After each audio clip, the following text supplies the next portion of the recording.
Right, welcome back to the program. Ambition, possibility, and the bold spirit that continues to shape Eswatini's economic future. The Entrepreneur of the Year Awards 2025 that have once again revealed a generation of business leaders who are not only building enterprises, but are redefining what is possible for our country. And at the center of this celebration are the voices that are helping to drive that vision forward, from the institution that is championing shared prosperity to the entrepreneur whose excellence earned him the grand prize. We want to talk job creating enterprises. We are talking shaping sustenance when it comes to business, and this is a conversation indeed that brings all of them together. Let's talk to the FNB Eswatini's Chief Executive, Thokozani TK Dlamini, as well as the winner of the 2025 Entrepreneur of the Year Awards, Duncan Dlamini of DJD Investments. Welcome back to the program, to the both of you. Yes, sir. You're regulars here in Ngosi. Dlamini, FNB continues to invest in the Entrepreneur of the Year Awards. What is compelling you guys to continuously invest, not just as a sponsor, but as a partner in nurturing private sector growth? Thanks, Mguni. I think the key point on this is we've been repeatedly saying, we've been here for 30 years, Stindile Eswatini asinzawo. I think that's the first one. The second one is that we're not just a business. We're not just a bank. Right. We are a corporate citizen, like Eswatini. So the things we do must show that we're interested in the sustainability of the businesses like Eswatini. Yeah. So I think that's the main driver that pushes FNB to continuously invest in this, to make sure that we are investing in SMEs, which is the engine room for economic growth for Lakai. Yeah, I mean, Duncan, I've had the opportunity to talk to you before about your whole journey, and I've noticed one recurring thing is that you appreciate FNB just beyond what they did for the awards, but what they've done for your business as well. I want you to talk to that now that the CEO is right here. Thank you, sir. I will say we've worked with FNB as one of our financial partners. Oh. I'll recount a story. We had one problem with tax. We went to FNB. We sat down with the ladies by Manzini Lifestyle Center. They advise us on what we need to do, what steps we need to do to take in order to come out of that issue. They gave us those soft loans. We went and we paid the tax. We came back and we worked. Since that time, we've been working well with FNB. We got our delivery truck through FNB. Even the waste management to add from the grant that we got from UNDP, it was through FNB to set up that waste management solution. So FNB is our partner. In all other businesses that we have, we also trade with FNB. Yeah, and of course, when you heard your name being called there, you already knew you were going to drive around in that Toyota Hilux. That is the FNB logo, and I'm sure you're driving it with a lot of pride. Let me come back to you, Chief Executive. On the night you emphasized, and I want to quote what you said here, shared prosperity. And that was in front of His Majesty the King, everyone else that was at the gala dinner, the participants, as well as him right here. Shared prosperity. For the viewers at home, what does that look like in real business terms? Well, breaking it down, Nguni, shared prosperity is one of our key strategic pillars that we've adopted this year. This is basically saying, we keep saying, what is Tindile, Eswatini asinzawo. We are a corporate citizen. What does that mean?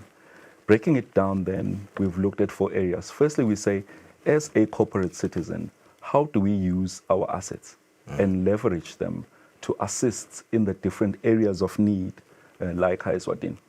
So we leverage our assets and we use them at scale, not only to provide profit for the business, but to provide help in different pockets of the country. We've split it into 4 areas. One is we will focus on financial inclusion. So basically making sure that all the focus areas that need to drive the growth, we're able to do that. Whether it's SMEs, whether it's women-owned businesses, all of these different areas help in leveraging financial inclusion. Right. The second one is financial wellness. We have to make sure that all our clients, not only our clients, but citizens like Eswatini, are able to properly understand the movement of money. Because if they do that, then they'll make sound decisions and not just be caught up if anyone tries and trick them. You have to understand Absolutely. the importance of money. And then the third one is climate change, and that's a key one from a sustainability perspective. So we're making sure that we involve ourselves in key projects that are going to ensure that we push this agenda of climate change and the broader environmental sustainability. Then the last one is basically economic transformation. So what we're doing is that if you focus on all of these as well, you are driving economic transformation. Wow, I love that answer. It's very loaded, but I love how you broke it down. It's very comprehensive and easy to understand. I'll come back to it, and we'll keep on nudging to it and drilling into each of the 4 pillars. But coming back to you, this brand new vehicle, how does it really fuel and improve your business operations? I would say winning the brand new car from the awards ceremony has been very good to us in such a way that before that, as I said, we have a delivery truck, and then we had only one bakkie that we use for all our operations, and that put a strain in our operations because, for example, if we are supposed to go deliver or we've slaughtered, we've got to go collect inspectors for them to inspect our products before they go to market, and we have to do all other things. One vehicle was not good for us, but this second one has assisted us, and it came without any maybe repayments. So it's a capital boost to our operations. Yeah, 100%. Let me come back to you, TK. Collaboration. It seems like, and I suppose when we look at the word shared prosperity, we can also sort of, nudge that in there. You are quite keen on collaboration. We've seen with the golf tournament, you are collaborating with other big players and even small players.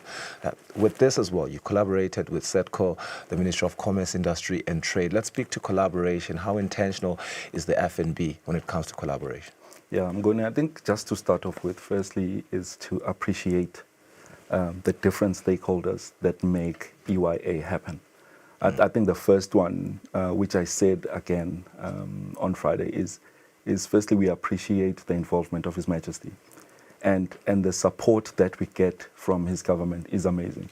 We've partnered with the Ministry of Commerce, Industry and Trade, the different key stakeholders there. We've partnered with SETCO and other key stakeholders that make EYA work. So for us, it wouldn't be possible if it wasn't for all of these interested parties who want to ensure that there's a successful EYA each and every year.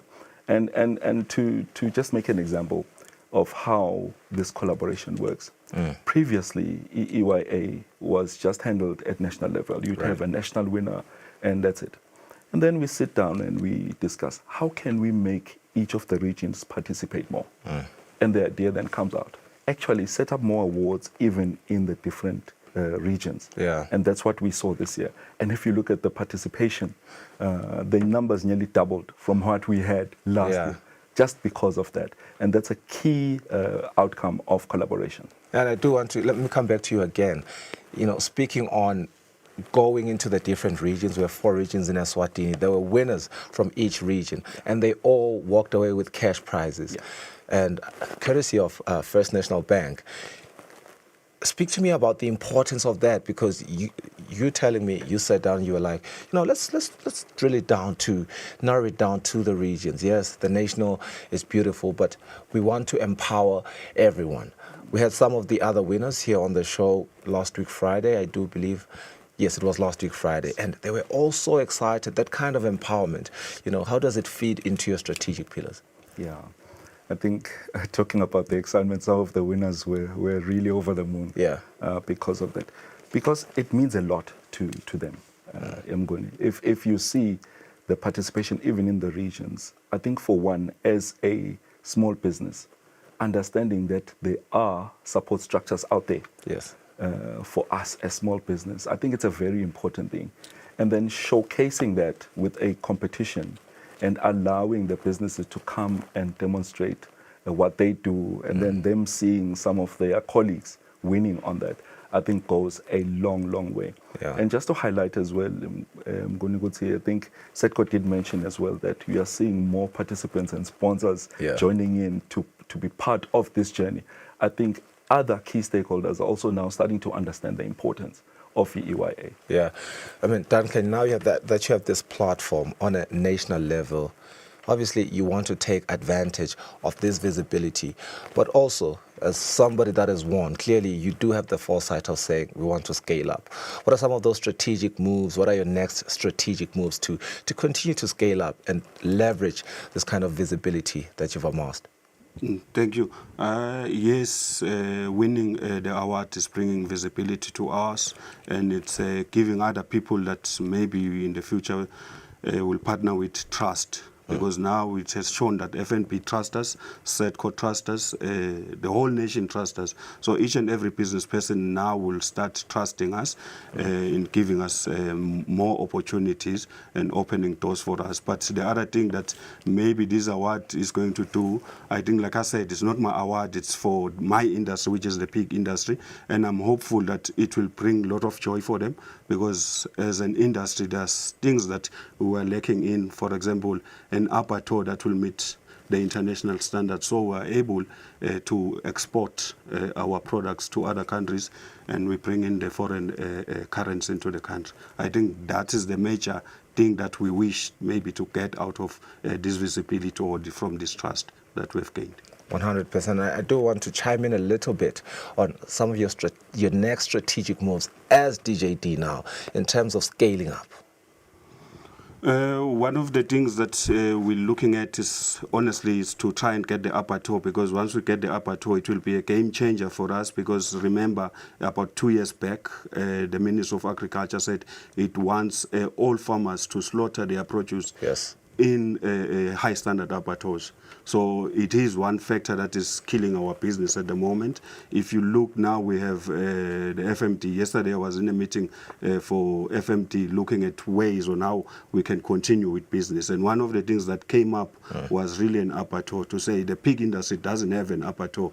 The guys that are doing beef have got abattoirs, but the guys that are doing pigs, they do not have abattoirs. So our next strategic move is to get abattoirs, so that we can bring all the other small farmers in the country to also win from their produce, and also get that mileage that they need through us with our abattoir. All right. Can get it. All right. Fantastic. Looking forward to that, by the way. And that's not only for DJD. That also looks good for the ecosystem of agriculture in Eswatini and the economy, as Umlangeni alluded to. And coming back to you, Nkosi, let's take the exit door outside of the Entrepreneur of the Year Awards and just look at FNB and its passion for SME growth in the Kingdom of Eswatini. When we talk long-term ecosystem investments in FNB, what are we really looking at? What are some other initiatives that you guys are already talking about in terms of powering our SME growth?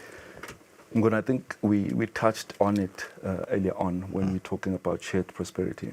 I think stay put, and you'll see during the rest of this year and next year the different initiatives that will be spin-offs from the shared prosperity strategies. We'll see more of how we want to participate maybe in women-owned businesses. Love that. And be specific in certain sectors that are required in the kingdom. So for me, it's going to be exciting times. And that speaks to that financial inclusion that you spoke about. Yeah. You speak about women, you speak about other sectors. I see, I would say, you don't want to speak about things immaturely, but certainly it is a conversation that is ongoing at the FNB headquarters. Now, as we wrap up our conversation at Duncan, I want to ask you, every entrepreneur has a turning point, right? A moment that shifts the business into a new gear. What has been that defining moment for you in this whole process? It has always been maybe when we entered the business incubation at RSTP, because there, I remember well, we came up with our own business plan, and then things didn't go well for us, in that we didn't have the necessary tools to trade. Yeah. For example, the refrigerated truck we didn't have at that moment. Right. And then one of our customers said, no, we're stopping everything. And then we went around starting to sell 5 kgs like everyone else, but that didn't work for us up until there was a course conducted at the RSTP. It was called Business Model Canvas.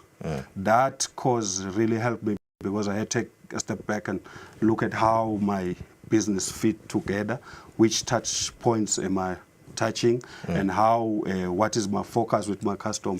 And then I went back, I looked at my problems. Problem was the refrigerated car. I had to then convert my bakkie to be a refrigerated car. Then from there, everything went well. Yeah. Got the access to retailers, because after that I went back to the first retailer, then the second retailer, and the third retailer.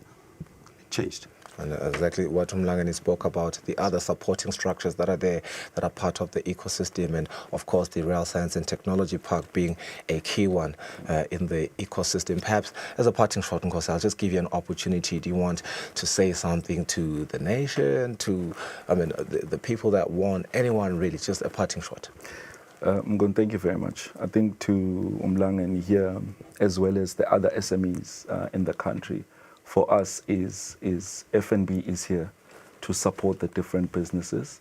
I see which sector is it? Ubona, this time around it's in agric, livestock, but different sectors. Different sectors, we sit down, we listen, and we're there to support. Thank you, Nkosi. Dlamini? For us is to thank FNB, to thank SETCO and all the other sponsors, because the Entrepreneur of the Year, I think is the pinnacle that every entrepreneur set him for himself to say, maybe after so many years, I want to win. And if you win it, it becomes the cherry on top of the cake, and it makes you laugh.